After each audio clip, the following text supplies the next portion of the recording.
Slam, un texte lyrique et poétique de Lionel Dope. Un thé conseillé.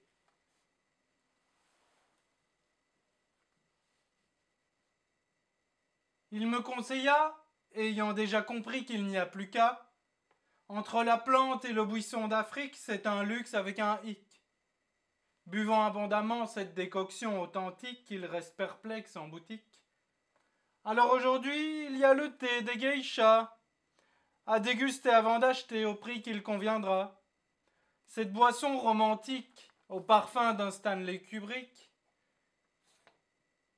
Ce film tourne encore car au Japon, on s'habille aussi gothique. Ce palais m'emploie comme vieux distrait, avec comme qualité ses vertus et ses bienfaits. Les cerisiers en fleurs résonnent à cet effet, et pourtant le chic c'est d'ajouter du lait.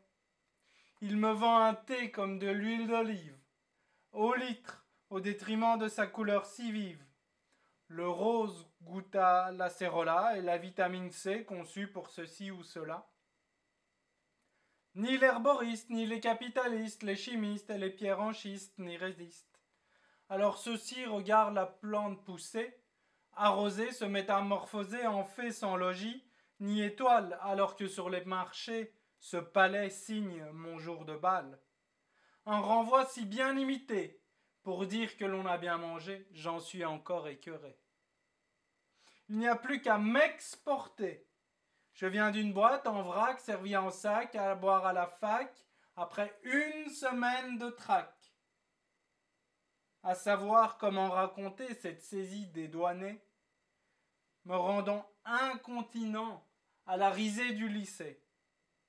Pour vous conter cette histoire, brève, sans m'étaler, il n'y a pas de fin à déplorer.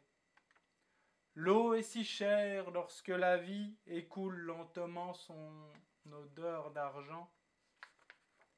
Pas de ciel sans étoiles, pas d'étoiles couleur argentée sur la voie lactée. Rien n'y est calculé.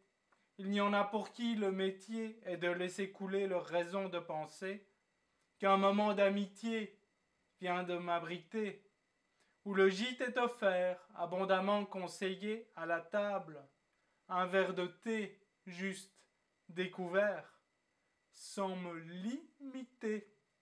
J'ai dégusté cette entière gratuité.